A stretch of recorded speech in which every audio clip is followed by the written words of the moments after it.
وسار. Rasulullah sallallahu alaihi wasallam mengatakan la yadkhulu ahadukumul jannah bi amalih. Nggak ada yang masuk surga dengan amalannya. Para ulama menjelaskan maksudnya amalan itu hanya sebab.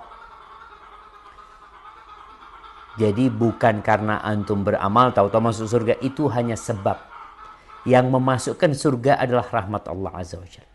Sehingga Rasulullah sallallahu alaihi wasallam ditanya, "Ya Rasulullah, hatta anta, sampai engkau pun tidak akan masuk surga dengan amalanmu?" Akhirnya sebagai ganti amalannya langsung dikasih surga. Kata Nabi alaihi salatu wasallam, "Hatta ana, sampai aku pun tidak akan masuk surga dengan amalanku. Illa an yataghammadani Allahu bi rahmatih."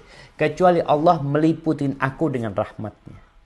Di sini jamaah, ketika kita beramal, satu hal yang perlu ada pada diri kita. Kita ini sedang mengharap Allah merahmatin kita.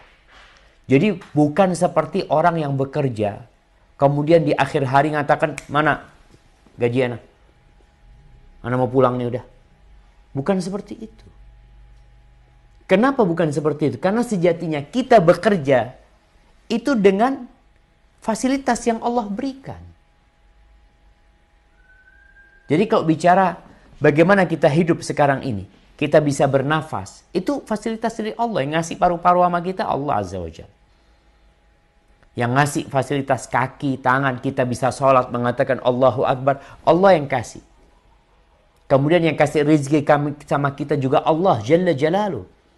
Sehingga nggak pantas, nggak sepantasnya kita akhirnya sepanjang hari kerja lalu di akhir mengatakan, "Bos, mana bos?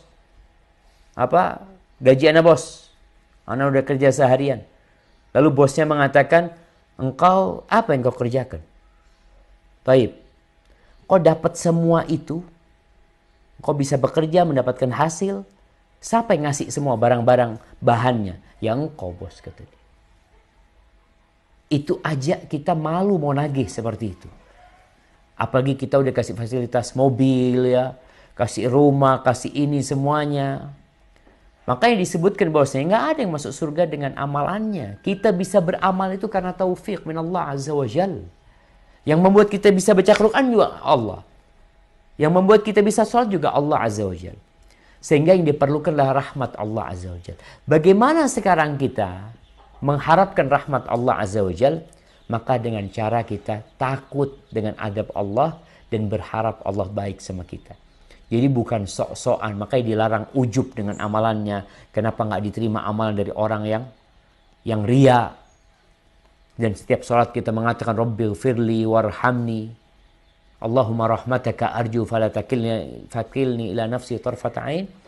Maka usaha-usaha untuk mendapatkan rahmat Allah itu yang membuat kita tidak ujub, tidak bangga dengan amalan kita. Kita bersyukur kepada Allah karena kita bisa beramal juga Allah yang memberikan taufik bimbingan kepada kita jemaah. Jadi jangan sampai karena antum merasa, ada dulu orang di Jember ini mengatakan, "Saya ini sudah siap mati Pak Ustaz. Saya sudah 27 kali haji, jadi mau mati pun siap sudah." Dia merasa amalannya itulah yang akan memasukkan dia ke surga. Padahal yang diperlukan adalah rahmat Allah Azza wa Jalla. تزهو الدنيا بمحياك حياك الله وبياك.